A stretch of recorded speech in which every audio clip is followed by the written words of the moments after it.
The stars were quiet tonight. Captain Mira Solen leaned back in her chair, the hum of the ship's engines fading into a distant lullaby. Outside her viewport, the slow swirl of a nebula painted the sky with hues of violet and silver. The ship Aurora's Wake drifted silently between the stars, alone, but never truly lonely. She opened her old journal, its pages worn from years of travel. Inside, faint handwriting stretched across yellowed sheets. Stories from Earth. Mum said the wind always carried the smell of rain before a storm. She read aloud softly. Her voice was low, almost a whisper, as if afraid to wake the slumbering cosmos. Earth had been gone for a long time now. Not destroyed, but left behind. The way children leave behind their first homes when they outgrow the walls. Humanity had spread, first to the moon, then to Mars, and finally to the wide black ocean between stars.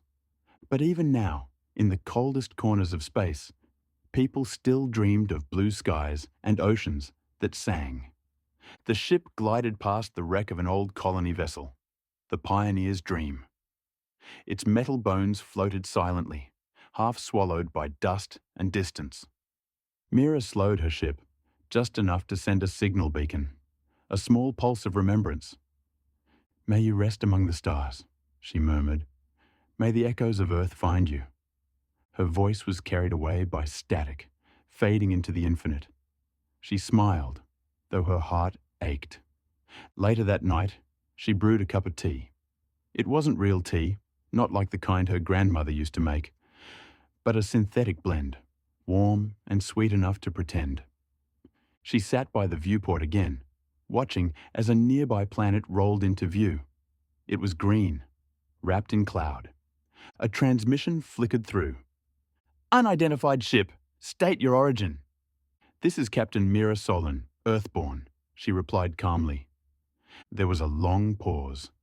Then a voice came back, slow, curious, and almost reverent. "Earthborn? We thought your kind were myths." She smiled gently. "Not myths, just wanderers." The aliens who greeted her called themselves the Caliph, tall, graceful beings who shimmered faintly in the dim light. Their world was tranquil, filled with floating gardens and rivers that glowed at night. They gathered around her ship, not with weapons, but with questions. "What was it like?" they asked. "This Earth?" Mira told them stories. She spoke of the scent of rain and soil, of forests whispering in the wind, of cities that sparkled at night and children chasing fireflies in the dark. She told them about music, how humans made rhythm from their hearts and melody from their pain. The Caliph listened in silence, their bright eyes wide with wonder. When she finished, they bowed deeply. "Your world must have been beautiful," one of them said softly. "It still is," she whispered, "every time we remember it." That night, the Caliph sang for her. Their voices were unlike any she had ever heard. Low, resonant tones that shimmered like moonlight on water. The song had no words, but Mira could feel the meaning. Peace, memory, and gratitude. As she closed her eyes, she imagined Earth beneath her. The endless forests, the silent seas, the cradle of everything. The stars drifted slowly by, and for a moment, she felt as though she was home. Years passed. The Aurora's Wake became a legend among travelers. A quiet ship whose captain shared stories of a lost blue world. Wherever she went, she carried Earth in her words. And soon, something miraculous began to happen. Aliens, hundreds of them, began telling their versions of Earth stories. They drew blue circles on their walls to honor the cradle world. They planted green vines in imitation of human forests. Some even composed songs that echoed the rhythms of human heartbeat. The galaxy remembered. One day, Mira returned to the Caliph world. She was older now, her hair touched by silver. The Caliph met her with smiles. "Captain Solen," they said, "we've built something for you." In the center of their capital stood a monument, a tree made of glass and light. At its base was a plaque with a single phrase in dozens of languages. "We remember Earth." Mira stood quietly before it, her eyes glistening. The tree shimmered softly, glowing blue and green.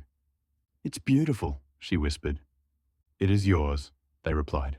"Yours and everyone's." That night, Mira recorded one final log.